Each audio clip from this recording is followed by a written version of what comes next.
It's Song Talk Radio with Michael, Neil, Phil, and the gang. Hey there, everyone. Welcome back to the show. We are so glad that you can join us here for some song talking. You know, you might be asking yourself in these troubled times, what is Song Talk Radio? Well, this is a little show where we talk about songwriting. We talk to guests. They share tips and tricks and things they figured out along the way.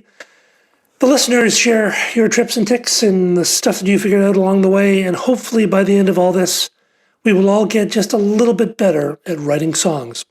My name's Phil, and with me are the co-hosts of this fine show, Mr. Neil Modi. How you doing today, Neil? I'm doing quite well, and I make a solemn promise that if you listen to Song Talk Radio, your times will be less troubled.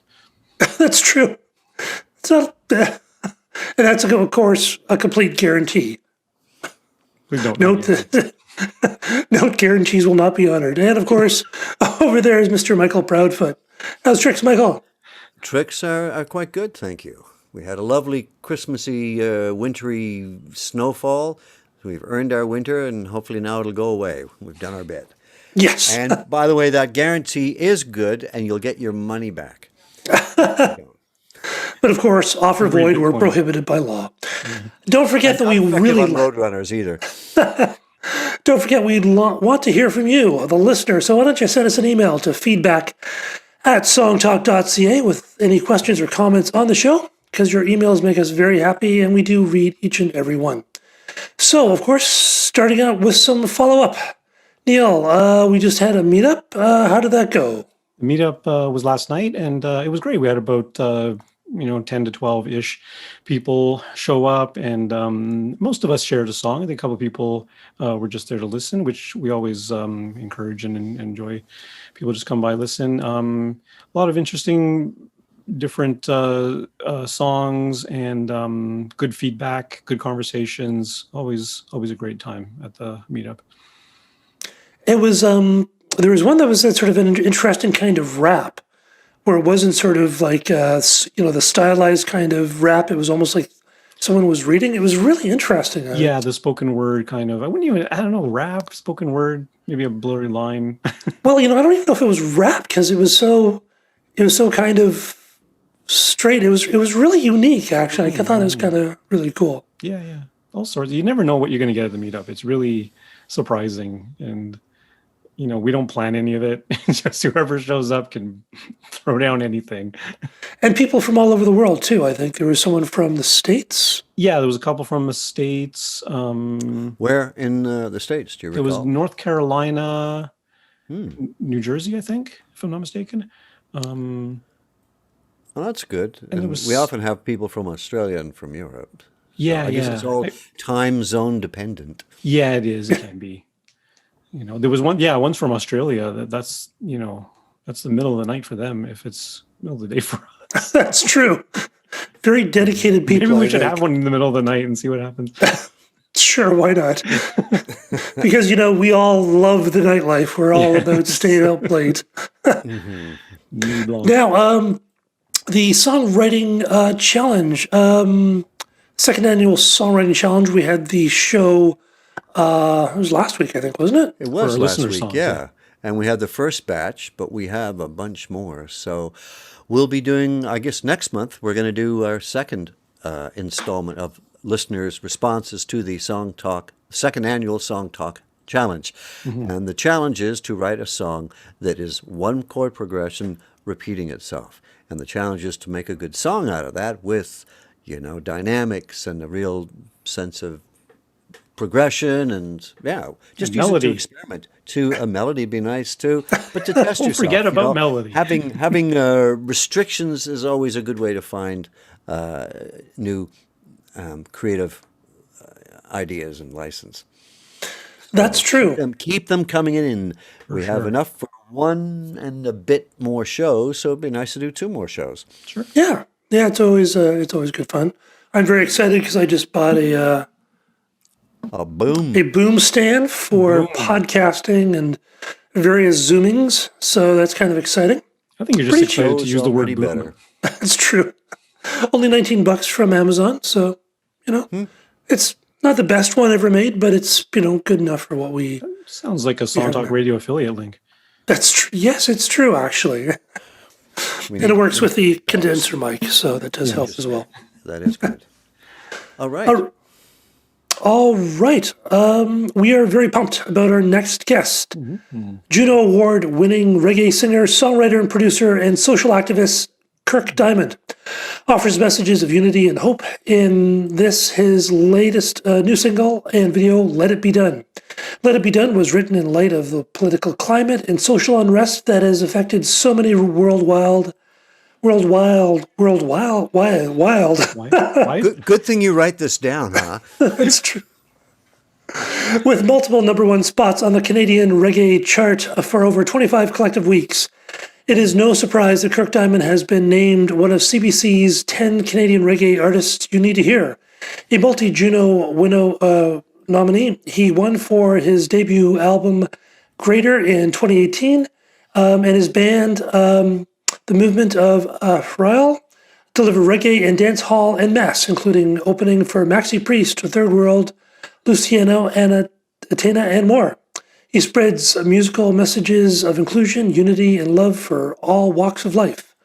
And here's a bit of his song coming up now.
Thanks for being on the show, Kirk. Welcome, Kirk. Welcome, Kirk. Thank you. Brilliant stuff. So, can you talk about what the writing of that was like? The writing of this song actually started off with the production, actually.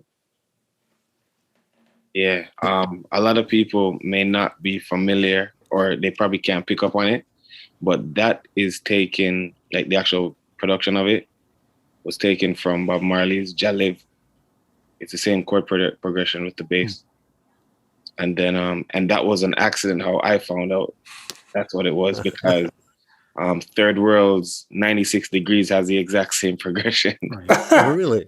Right. Yeah. So we do this thing, like when we're playing music, like we try to fit as much songs as we can on one beat. Mm-hmm. And then that's how we kind of stumbled upon it, like, hey, they're actually playing Bob Marley. It's not original to just Third World. Mm-hmm. But then we flipped the whole chord progression and basically used it. And with everything that was happening in the world at the time, and I mean, like, there was like the protest that was going on, and then Australia was on fire at one point, and then the Amazon was on fire at one point. Yeah. It was like maybe crazy times. Yeah, maybe the world won't make it to 2021. It did feel like that, yeah. Right. Yeah. And then sure enough, the pandemic started. Yeah. The coronavirus. So like, holy, like, we're not getting a break. So that's how I ended up just putting everything that I was feeling at the time and recording it. Do you wind up starting from lyrics first, or? Usually it's just most of my writing is usually done in the car. Oh. Yeah, like I'll be driving and stuff just like to pass the time, especially in traffic. Right? It's just, okay, I try to come up with certain stuff, or a lot of times I'll be singing other people's songs, and, you know, crazy ideas get into your head when time you start listening to other songs, you know? Yeah. Do you like record that stuff on your phone as you're coming up with it, or how do you deal with it? Yeah, usually. I had a courier job in like 2017, and you know, you're busy. No, even before that, I used to live in Saskatoon. Oh, yeah, I used to live in Saskatoon. I was working on a potash mine. This is 2011. Wow. And it was minus 65. Yeah. That sounds like a hard way to make a living. Right. So it was almost impossible to take your hand out of your gloves, let alone try to find your phone in 7 layers of clothing. Right. So for, let's say, 4 hours, I kept on repeating and humming the melodies in my head for 4 hours straight. I didn't want anyone to speak to me. Oh, I forget. Yeah. That's one way to do it. Holy cow. Yeah, there's no way else taking out my phone. That's hilarious. That's happened to me. I've been in the shower and come up with something, and you start, it's like there's like that little sort of twist that you just love, and you don't know what it is. And you're kind of singing it over and over until you can get to an instrument to figure out exactly what it was. Because you can lose it so quickly. Yeah. And it doesn't take much to lose it. You could just go and have a 2-second conversation, and then what the hell was I doing? Exactly. Yeah, or you hear something on the radio you didn't want to, and it throws off the melody. Yeah, exactly. Never find it. Any other auditory thing is going to throw it off. Like, and it will never. It's something with me. A lot of times, it never ever actually comes back. Yeah, I'm the same way. So when you used to do that in the cold in Saskatchewan, did that work for you? Like you repeat it over and over again, and then when you had the chance, you would write it down, record it down. Right. I had no other choice. That was all I could do. Wow. And then the summertime, because you weren't allowed to have your phone on site anyways, we had like this task book list that we'd write down. My task books, like instead of like, oh, go get a shovel or go get a drill, mine was all lyrics, the whole book. That's great. So are you, do you sort of have an idea book that you kind of keep on updating, or? No, I don't. Because I'm currently in my own studio. So I'm here every day. So everything that I have, I either pitch it by the band, and then they start going crazy with it, and they come back and like, okay, this is the idea that I had for your idea. Right. So now my job is way easier than it was. Yeah. How are you finding the people that you're working with? As in my band? Yeah. They're okay for the most part. I'm only saying they're okay because my guitarist is actually like in the room looking. Careful what you say. Yeah. So is that the process of you writing? You come up with ideas and toss them to the band. They toss them back to you, and you go back and forth until. Yeah, because I don't play an instrument. So a lot of the times I do not know how to, let's say, like communicate what is it I'm trying to say musically. Right. So I would, just start singing, and then they'll catch it. And then they exclude me out of the conversation for about 10, 15 minutes. And they come back and say, okay, this is what you're trying to do. Right. How did you actually give you the groove, right? Yeah. How did you actually find them? Because it can be hard for people to find other musicians to work with. How did you actually find them as people? I started off with backup singers first, because I wasn't always singing. I was more like a rapper type of vibe. But because I'm Jamaican, so the patois, they call it DJing there, right? I love that stuff.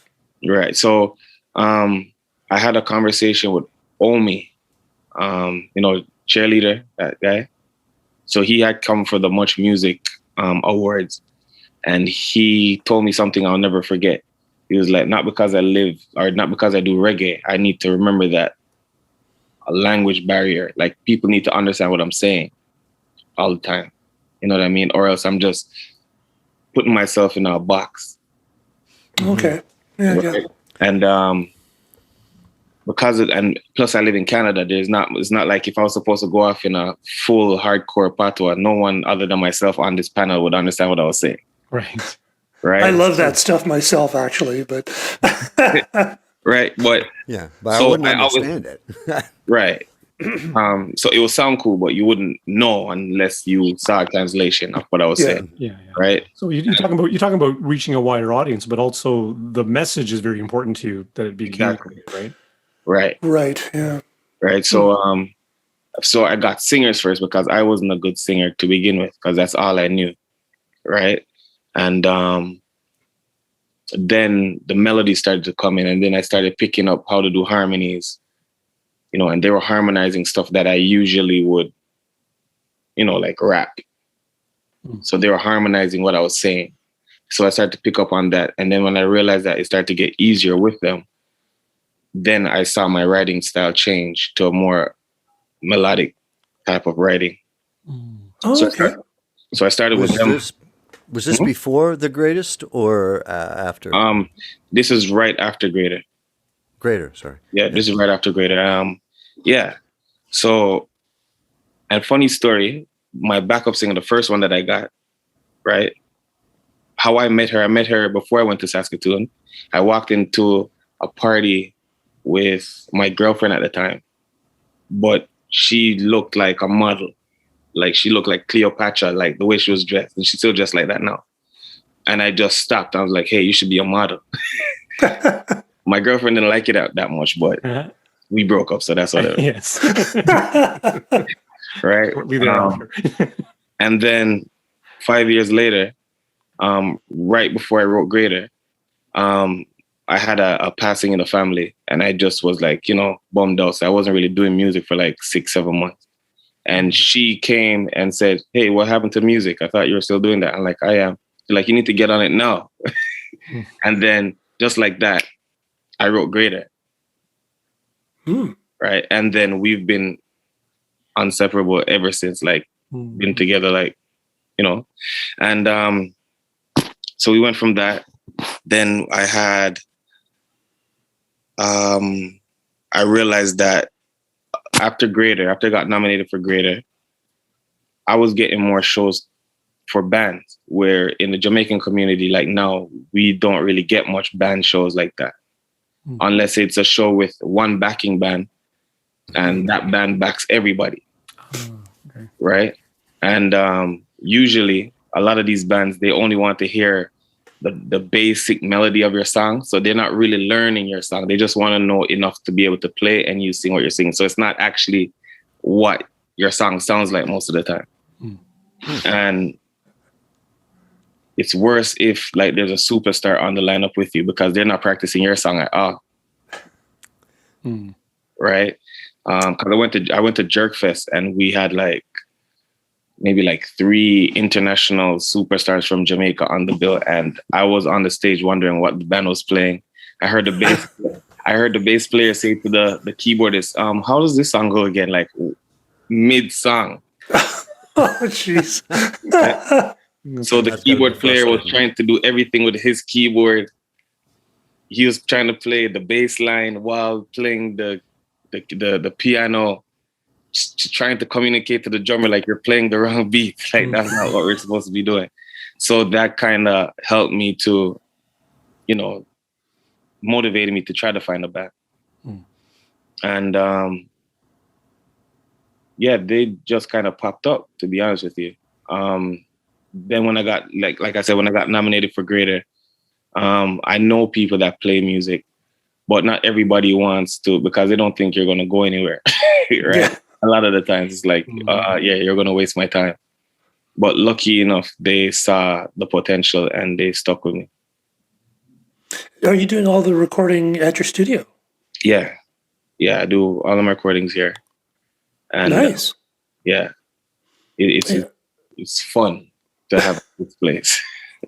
And the mixing as well. No, the mixing, usually I get it done in Jamaica. Oh, nice. Which of course is so easy to do, because you just send files. Yeah, for 2 reasons. It's a lot cheaper to get it done there. And a lot of the times they know the feel of what it's supposed to sound like, especially because I do reggae, right? And if it's not Jamaica, then I try to get it done in England, which becomes more expensive. But a lot of people think that because it's reggae and Jamaica, that Jamaica has the best, or you just say like professionals when it comes to that genre of music. But England is where it's at for reggae music. There you go. So one thing I noticed, and I was very happy, because I think you have real drums on your track. Yeah. Which everything's real on that. Yeah, which is great. I mean, there was that time when, I guess, Sly and Sly and Robbie. Yeah, they really got into the electro stuff. Yeah. And I always kind of missed it. I love the real drums and that kind. There's sort of a groove there that happens, and I was very happy to hear those real drums. I don't know if that's the style that's coming back in, or they have something now called Reggae Revival, which is kind of being headed by Chronics and those guys from Jamaica. And I'm blessed to be considered to be a part of that from Canada.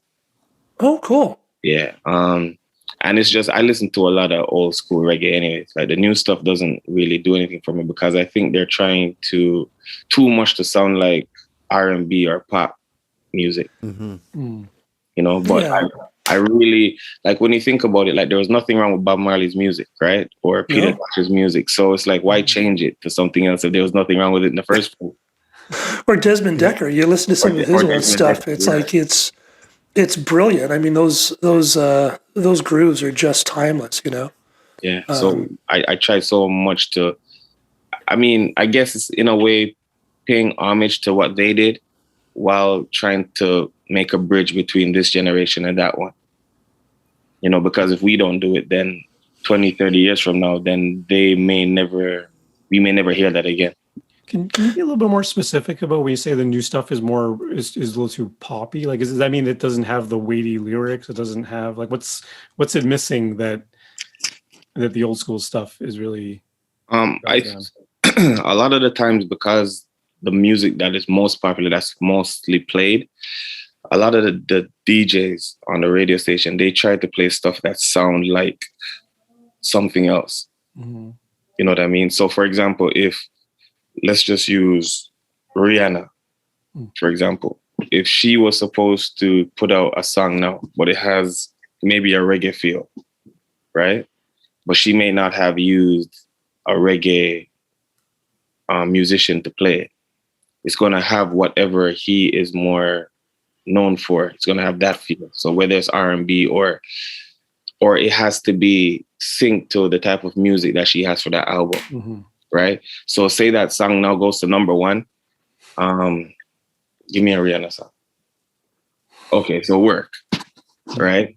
So now, because that song is so popular and that song is being played every half an hour, it's almost as if the Jamaican musicians try to make something like that way it's easily mixed on the radio, where it's like when you hear Work, right, then this song can play right after it and it will be almost seamless. So they lose the authenticity of what they're supposed to be doing. Which in some ways you can understand. I mean, from a business standpoint, you want to get your stuff out. So it's always a tough question, I think, whether or not you're going to, how much of the market are you going to mold to? How much are you going to try to bring the market to you? It's always a tough question, I think. Yeah, I mean, at the end of the day, I just think people should be true to themselves. Like, if that's what you want to do, just do that. Like, I don't believe that there should be any limitations on music, especially music. Yeah. It was nice when I first heard your song that it did sound like traditional reggae, or like the reggae that I knew from Peter Tosh and Bob Marley, and it sounded like that because I'd listened to some of the songs from Greater, and it had a different kind of instrumentation. This seemed a bit more traditional. Right. And it was really nice to hear that. That's what happens when you're not in control of the production. Right. So, and that the Greater EP was produced in Germany. Oh, a hotbed of reggae, yeah. Yeah. So, Really? and those guys are super cool, but that was their first project as well. Like they were literally just trying reggae. They love it. Like they have a sound system, like they're DJs. Yeah. So they bought Pro Tools and Reason and just decided that they were going to try to make it. And according to them, I was the only artist that said, okay, let's try it. And they reached out to a lot of people and we got us a JUNO, so. Yeah, it's the songs sound great, but it's not quite the same sound as your newest songs. No. And I don't think anything else sounds like that I've done since then. I don't like, and I it's weird. Like once you do something like Let It Be Done and you hear like real instruments, you kind of don't want to go back to the other stuff. No. Yeah. Well, it has a kind of a life and a breath that, Yeah. And then to see like the musicians play it, you fall in love with it before you even get to sing on it. Yeah, so it's like, imagine being in a studio. Well, I'm pretty sure you guys know, like you're in a studio for 4 hours and you're just watching like the keyboard player play that one thing over and over again for like 2 hours, right? Because like, no, when you go home, all you can hear is that, it becomes a part of you, or you become a part of it, and you're part of the production instead of someone just doing some stuff on their computer and emailing it to you. Yeah. There's no true attachment there to you until you put lyrics to it. And even so, the lyrics may not sit well with it because there's no feeling that marry them together. That's the great thing about that I've always loved about reggae is that it's very much like an engine. It's like no one's doing anything more than anyone else. It's like the drummer is in a pocket and the bass is around there, and everyone's being very kind of specific. But you'll have the vocalist on top of it. But it's a very subtle music, and to play it really well, it's not easy because it's all just feel. And whether you're doing the British, bass lines, which are, ahead of the beat, or the Jamaican, which is, usually somewhat behind the beat, all those little subtleties make such a difference. Yeah, definitely. I mean, we've had rehearsals where we literally, it could have been a concert. We should have charged for those rehearsals. Where there are other musicians that they didn't understand. They hear it and they know it's reggae, but as far as how to play it, they didn't know what was going on. Yeah. So like with the keyboard, it's like there's a shuffle and a bang that they do, or bubbling. Yeah. With the organ, it's like we hear it, but we don't know what you're doing. Yeah. So it's like, Kirk, can you show it to me? And I'm doing this thing with my hand. I'm like, no, I cannot show it to you because this is not what it is. Yeah. It's really hard to do. I've tried to do it because I used to play with this guy named Sledgy, and that's all he did. He just bubbled. He would go on people and he would just do bubbling, and it was just. He would do it by himself, and there was like this huge groove, and it's like doing sort of like eighth notes on either side of the beat. So it's and it's really hard to do. It's one of those subtle arts, which is just so wonderful. Yeah, and the funny thing about it too, which I just found out like last year, because if you don't play an instrument, when you get to find out what they're doing, and they start to pick it apart, and they could tell you what, like the Leslie organ plays a different form of reggae than another organ. But if you're not a keyboard player or organ player, you wouldn't be able to tell the difference because you just know what an organ sounds like. Yeah. You know what I mean? So I'm usually lost. And they're like, I was in a session, I think it was Let It Be Done, I think, where that organ, the keyboardist was playing it, and the engineer, who's a bass player, he stops the session and he's like, no, man. That's not the organ that you need to be playing. And I'm there excited. I'm like, this sounds great. And he's like, no. He's like, because we call our keyboardist Biggs. And he was like, no, Biggs, man. You don't have a Leslie. Right? So I was like, what the hell's the difference? Like, right? And Biggs is like going through his stuff. He's like, no, I don't have that. And then he's like, okay, just play what you're playing and then we'll tune it after to be a Leslie. I was like, you can tune it to a Leslie? He's like, yeah, we could do that. So he's playing, and then another keyboardist walks in 15 minutes later, listens to it, and he stops. He's like, no. You need a Leslie right there. I was like, what is this Leslie? So it's like, things like that makes you more interested in learning exactly what it is. You know what I mean? It's just a sound that makes it different.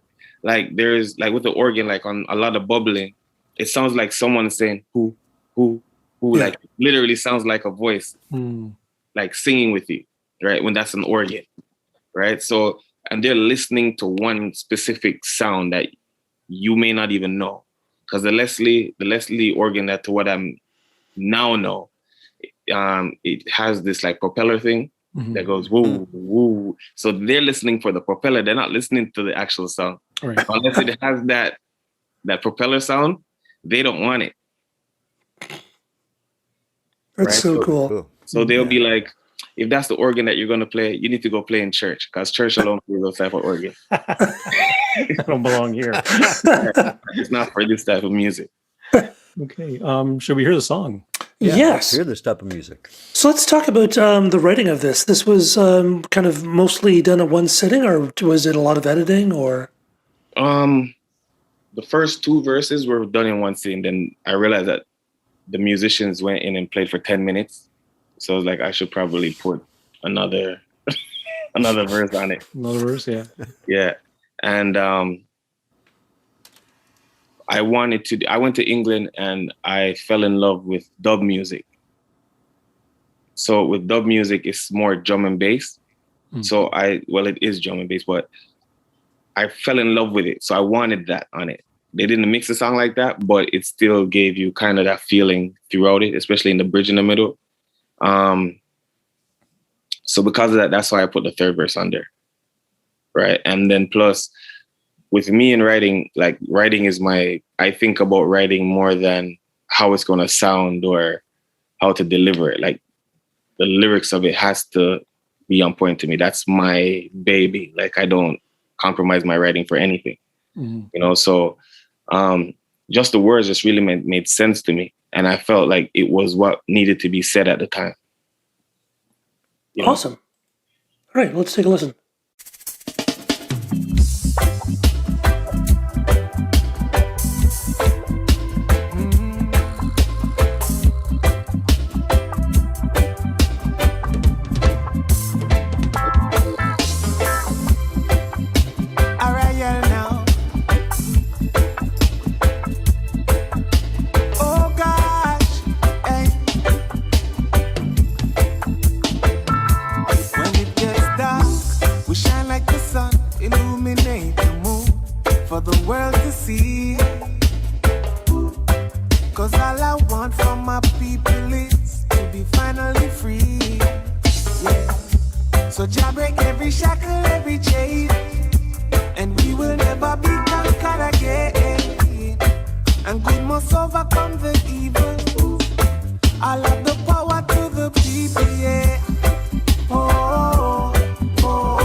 divide us to rule. And war is what they're using as a tool. Investing in weapons, but never us, no. Them and their politics I'll never trust. Cause them a play them game upon we from we bar. The one when name chess I learn from. It teaches said the target are the king, but none no stronger than the queen. The greatest potential is in the bar, cause it can be anything. So let it be done. Yeah, we can be anything.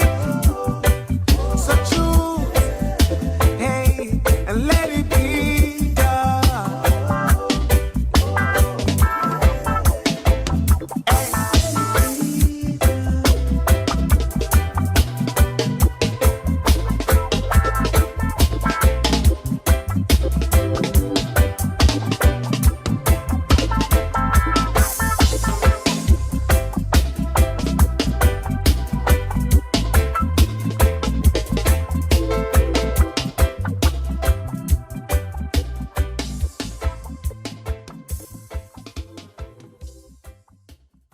What a great tune. Very, very hooky.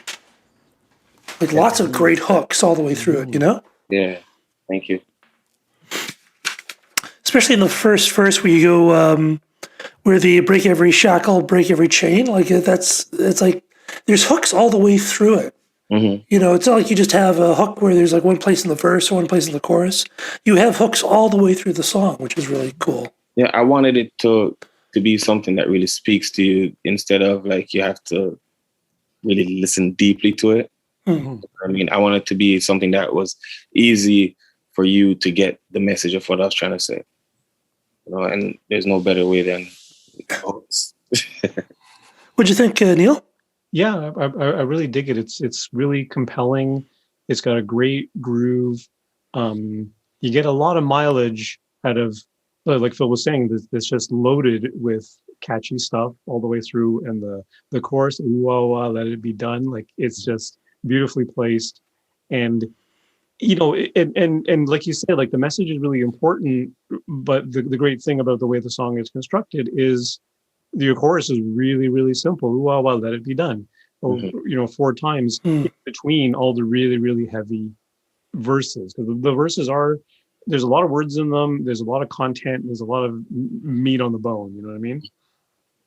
And yeah, there's some great turns of phrase. The shackles every chain. I really love the last verse about the chess pieces, about learning how to go after the king, but the queen is the most powerful. But watch out for the pawns because they got the most potential. It's brilliant. I really that. Just a fantastic song. That's actually my favorite line, my favorite, you know, scheme in the song. Yeah, well, it's very pointed and telling, you know, and it's a little bit surprising because it kind of subverts expectation a little bit, and pulls something something kind of insightful out of it, which is nice. How about you, Michael? This time around, listening to it after hearing what you said, Kirk, about the production, and there's so many musical parts to it that are great. I love the drumming in it, like it's solid, rock steady, but there's all this skittering on top and little accents and playing there. So I just really love the sound of it too. And as for the lyrics, is really great. I was wondering. Now, you say you're a writer first and foremost. How did your writing and music come together? Were you always writing and you thought that music would be a good vehicle to reach more people? Or did you were kind of musical and then you wanted your words to mean more? Or how did those two elements come together for you? I was, like in high school, I started producing first. Okay. Right? But at that time, we were more... we were listening to a lot of like Pharrell and Kanye. So they were doing all the sampling stuff. So we were trying to sample everything because at that time we didn't know how the business worked, not knowing that you can't sample anything and make money off of it. You got to pay for that. Right? Like you have to actually know how to make music, not just sample everything. So there was that. And to be honest with you, I came home from school one day and Much Music was doing, what do you call it? A program about grime music or garage at the time they call it, from the UK. Right. And they were just showing how it developed from being an underground art form to being one of the most popular music for the kids of the UK. And I realized how, like listening to it, like it kind of took my ear, because first they have the accent, which I always found funny. And then I started listening to it. I kept on listening to it. And I realized that they were taking their lyricism seriously. Like they were battling every day, all day, lyrically. So at that time, we didn't have Facebook and all that stuff. But they had forums where people could go on and speak to, other people. So I would like pay attention to all the written battles that they had, because it wasn't like we didn't have FaceTime and all that stuff. Like what we're doing now would have been like crazy talk, I think, back then. But yeah, so anything that you would like, if you're going to have like a rap battle or a lyric battle, it would be written and you had to write it in a way that people could understand the flow of what you're doing. So and it teaches you how to be a better writer and understand how to write, like with punctuations, and your comma has to make sense. And you know what I mean? Because it messes up the flow of everything if we don't get how you're writing it. So I took onto that and I kept on writing for maybe like a year, just on that forum, battling till I end up being top 2 in all of UK, and I was never there. Awesome. Right? And that has never left me. I just always took to the writing stuff. I always enjoyed it. So I just want to come up with schemes like that. So you were just kind of you were battling with just the written word. You weren't actually doing the vocalizing. No. Oh wow. So yeah, you got to be really precise. Yeah, exactly. I didn't start doing like actual music until maybe 2011, like with my own voice. Yeah. My parents didn't find out until 2013. Of course. And they found out because the first music video I did, which was horrible, someone was playing it in the UK on my aunt's side in the UK and called her and told my mom that, hey, I saw Kirk on the TV. So yeah. Did your parents not approve at the beginning, or was that the? I'm from the family that they want you to go to school or get a job and get a pension, and music just doesn't seem like, if you tell someone you're going to do music and they don't know you to have any musical bone in your body, it's a hard sell. Yeah. Also, I guess they've come around by now. Well, I hope they have. Yeah. Well, yeah. 2018, after I won the JUNO, was the first time they ever saw me perform. Wow. Right. So you're talking about, what is that, 5 years after finding out? Yeah. And I wouldn't let them hear anything until I knew that I was ready, and they'll be proud and they'll leave me alone to do my music. So yeah. Very smart. Seemed to work out. Yeah. I wanted to just get back to the song. So do you struggle at all with lyrics, or do they come pretty fast in general?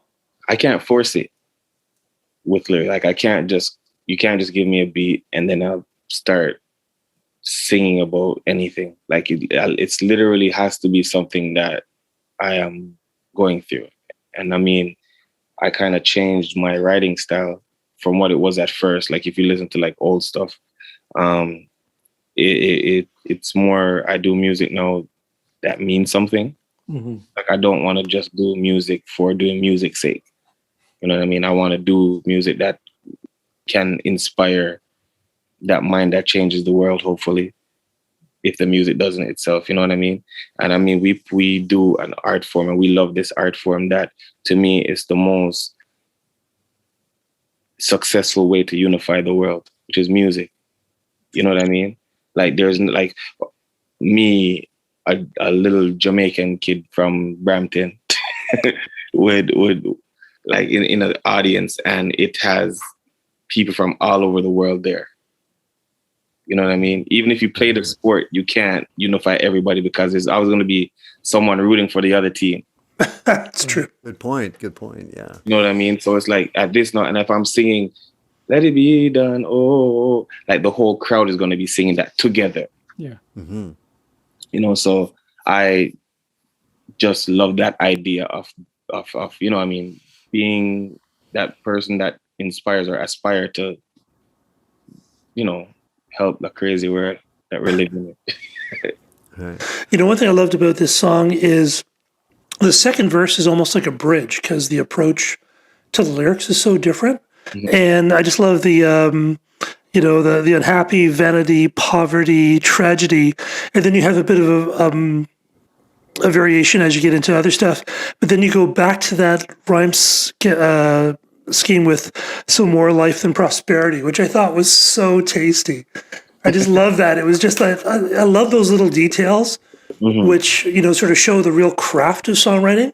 And there's probably a lot of people who aren't going to pay attention, but I love those little things. You're just going, oh, it's so sweet, you know? I appreciate pulling you it up. for picking that up, though. That is so cool.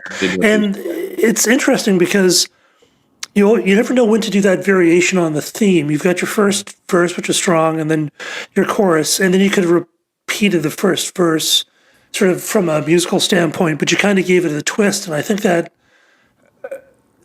was just perfect there. I think actually if you did just do another verse, it would have felt a little flat there. It's a wonderfully put together song, and there's so many little bits of interest. It you know, as a songwriter, it's worthwhile going through the song a few times and seeing where there you know, little background vocals, you know, sort of breakdowns, little bits of drums that just kind of, you know, it never gets monotonous. It always sort of brings a bit of freshness to it. It's just a wonderfully masterful piece of writing.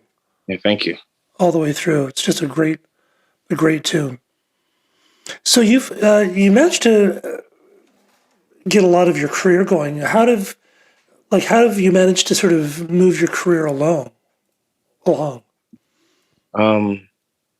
With the band, like with the help of them, you know, it's always us together, and we're always, you know, whether we're jamming or like even now, my guitar player has his guitar in his hand. He's not doing anything as usual. They never do. But this is what we do all day. You know what I mean? And like you could probably see the lights behind me. Like we created our own stage here that we perform for ourselves and yell at each other when they don't get it right.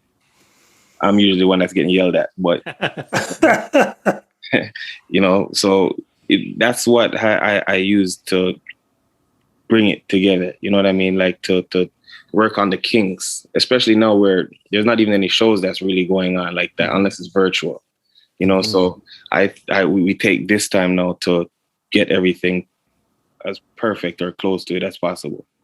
That way, when the world does decide that we could go back out, then we will be ready and tight. Nice. You know. And how do you find your shows? Do you have like a booking agent, or are you doing it all yourself? Or My manager usually does the booking, or sometimes people just contact me through Instagram. And it's weird when people contact you like so. And then there's our audio engineer that he would call me and he say, "Hey, someone's having a show. I told him to call you, so look out for the call." You know. nice. Yeah. So everyone in that we know is somewhat our booking agent. That there's always someone that's looking to do something. That's great because it can be. I know for musicians it can be very hard because you feel like you're just trying to get shows and you can't get shows. And Are you guys doing any virtual shows right now? Yeah. We just did. Well, we did a song. It wasn't a full show. We just did a song for I forgot what political party it was, but their Black History Month celebration on Zoom. Yeah. But we only sang one song. But then it's like after you sing one song, you get into it. It's like, how do you tell us to stop now? Exactly. Yeah. So we ended up. Chip. So we ended up turning off Zoom and went on Instagram Live and just sang for like 2 hours. Nice. Yeah. Really cool. Great. So how do people actually get more of your stuff? Like, what are your Instagrams and? Oh, it's at Kirk Diamond. That's it, on Instagram and Twitter, and just search Kirk Diamond on Spotify and all that, the streaming platforms. And I just put out another song. It's called Too Rough, which is basically doing like the rapping, the DJing over the old Studio One beat. You probably know it, the Dennis Brown Easy Take It Easy. Yeah. Yeah. So we took that and I just rapped over it, and we put it out on vinyl. So anybody wants that, they can order that as well. That is so cool. Yeah. How is it putting out vinyl? Is it where do you get it done? The producer, that's all he puts out. He even puts out cassettes still. I was like, people still play cassette? He's like, yeah, there's a market. So cool. Oh wow. And then how he explained it to me was like, remember, like anybody that's born after 1995 don't know what a cassette is. Right? Yeah, so, but they would look at an old movie and see people with like Walkmans and stuff like that and want to experience that feeling of having a Walkman or having a vinyl, you know what I mean? Having a record or digging through crates and stuff like that. So there's always going to be those kids that want to feel like they were born in 1980. You know, or earlier. Or earlier. If they want that, you have to take away their phones. Right. That's true. You know, so it must be because of that, like there's a lot of people that bought the vinyl and they don't own a record player. Like they don't have a turntable, but just to have the vinyl artwork and the yeah. You know, so that was really cool. And it's my first vinyl, so to even see that, it was like mind blowing. Yeah. That would be pretty awesome, I think. You can actually read the lyric sheets. The lyric sheets on little cassettes are so tiny. Yeah. Well, even on the CDs, I mean, there's, CDs are minuscule too. I guess you could use a magnifying glass, but then they'd use like light type and you couldn't actually see anything, you know? Right. But this generation is spoiled though. Like we do understand that, right? Yeah. Yeah. Google it. Nothing skips. No, true. You don't get that snap, crackle, and pop when you get a right, like it's just dirty clean record. When I was young, I used to, my favorite album was The Beats, Just Can't Stop It. And the last song had a skip in it. And of course, I listened to that song, you know, when you're a kid and you fall in love with the band, you listen to this album 2 times, 3 times a day. So I got used to hearing this skip. And then when I saw them live, it didn't skip, and it was really weird because I was so used to hearing that. You're expecting to skip. Yeah. Yeah, exactly. That's not how it goes. So what's coming up next for you, Kirk? Next for us, we are rehearsing. We're going to do a live performance here because this studio isn't open to the public as yet because of like the lockdowns and stuff like that. But I think they said that York is now open. So we can. That's right. York is semi-open. Yeah, semi-open. So we could have at least 15 people here, and it doesn't hold much more than that, anyways. So we would be full to capacity anyway. But it's gonna be basically a virtual stage where if anybody wants to book it to do virtual shows, they could do it. I see. And when are you doing your virtual show? You said you have one coming up? Yeah. We haven't qualified on a date yet, but it will be in March. So I'll let you guys know. Cool. Yeah, we'll put it on the show. And speaking of the band, I think I hear the band, which means that's all the time we have tonight on Song Talk Radio. Special thanks to Kirk Diamond for stopping by. Hey, Kirk, it was great to have you. Thank you. Thank you, Kirk. Where can our listeners get more of your music? Yep, Spotify, all the digital platforms where music are streamed, just Kirk Diamond. And that's KIRKDIAMOND. Yep. So listeners out there, we want to hear from you. So send us your comments on Twitter, Facebook, or Instagram at Song Talk Radio, or send us an email at feedback@songtalk.ca. And why not check out the YouTube channel for live performance videos and full episodes now that we're all in these little boxes here. Subscribe today to the Song Talk Radio podcast on your favorite podcast provider, and don't forget to sign up for the free newsletter at the website. You can find links to all the products and books and web services we mentioned here on the show on the resources page. And wherever you are in the world, why don't you join us for the next online Song Talk Meetup via Zoom. It's free to join on meetup.com and free to attend the meetup. Stop by the show for the link. And most of all, we'd like to thank you, the home listener. You can follow Neil at neilmodi.com. And how about Michael? How can people get more of you? Oh, more than they need. Proudfoot420 on Instagram. It's just And- pretty pictures. Pretty pictures, and you can get more of me at philemery.ca. And stop by the website at songtalk.ca to browse past shows and find out how you could be a guest. Stay safe, everyone, and keep on writing. Good night. So long.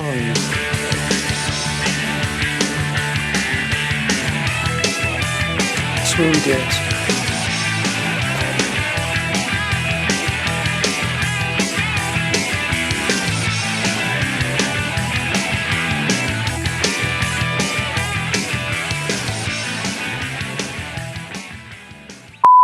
We're out. Okay. Scene. That was brilliant stuff, man. Good stuff. Love it. Thank you. Yeah. And I'm very happy about the revival. That's the kind of reggae I always loved. So it was, Yeah, I that's my favorite one as well, actually. Yeah, to hear like real instruments there, you could tell the difference. Oh, yeah. Yeah. And I mean, all music has to grow and change and try different things. But it was, that's sort of that was the music that spoke to my heart. So, Right. Like all the old Desmond Decker, the really early Marley stuff, the really early Whaler stuff, that's the stuff that I fell in love with. And I understand the new stuff was groovy, but it just wasn't the same. But like you said, I think Sly did change it with the electronic drum. Yeah. And he was playing that live. I don't think people realize that. And I think that's why it's swung, but the new stuff doesn't. Well, it swings in a different way, I suppose, Yeah. That's Always got to swing a little bit, doesn't it? Yeah. Brilliant stuff. Yeah. Well, I hope you come back on the show sometime, when you got something new. It's always great to pick your brain. Yeah, thank you. I appreciate it. That's great. So, there's a lot more to talk about with reggae. We haven't had that. We haven't had, I think you're our first reggae artist we've had on the First show. bona fide there's a reggae lot artist, more. for sure. So there's a lot more to talk to. Yeah, about. for sure. All right. Sure. I like that. Yeah, that'd be awesome. I really do like appreciate the way you guys went through the song because no one gets that. Yeah. That's what we do. I love that second verse. It is so tasty. It's It's true. just, It's true. The second verse is really quick. I actually came up with that verse watching that Dave Chappelle special, Sticks and Stones. Oh, Really? Yeah, where he was like, what's that guy? David what's his name? The guy that killed himself in the hotel. He's like, he eats food, like he travels the world and he eats food. Like Anthony Bourdain. Anthony Yeah. Bourdain, yeah. And he was like, he met some guy and the dude went through like the worst things, met some woman and then the woman took all his money and he went back to live with his mother and like his life was just pieces. And he never thought about killing himself once. But Mr. Bourdain there, who eats with like princes and kings and stuff like that, they say that he killed himself in like one of the most luxurious hotel rooms in France. Mm-hmm. You know what I mean? So that's what I was kind of hinting at. It's like, it's funny how people think, it's like a lot of people think that the world is like, we don't know people's problems, right? But it's like what some people think would be the greatest problem isn't what it is. Like you still go into places where like it's impoverished and people are still laughing and smiling and having a jolly good time. Yeah. But here we have someone that is a millionaire that his problems aren't the same as yours, but he decides that he wants to kill himself. It's just weird. Yeah. That's their thing. Yeah. yeah, depression can be like falling into a hole, and sometimes you just don't think you can ever get out, and you just get so incredibly tired. Right. You're just so exhausted. And that's what the song is about. It's about, like getting your power back, like even mentally, to know that everything's going to be okay, with everything. Yeah, that's true. Great stuff. Thanks so much, Kirk, for coming on the show. We do appreciate your time. All right. Thank you, Phil. Thank you It was very much. great. Take care, Kirk. You guys. Take care. Bye-bye. That was a great show. Very good. Yeah. That was really interesting. Yeah, I love that stuff. Have a Oh reggae yeah, artist. and that's why I listened to some of the stuff from Greater, and yeah, there's like trap beats, and it's kind of fake. I mean, it's still Okay. interesting music, but then this one, it's like old school reggae. Just I love it. And I used to, I was just thinking of Step and Razor and all these other, Junior, was it Junior Marvin and all those kind of like 60s and 70s reggae. Yeah. And it's made in these little tiny shitty studios. I remember seeing a documentary on Mickey Dredd, and he takes a book of matches and makes the beat out of that. Yeah. And flicks a card with his thumb, and like just this crazy stuff. And they put massive echo, like just slapping a deck of cards. And Yeah.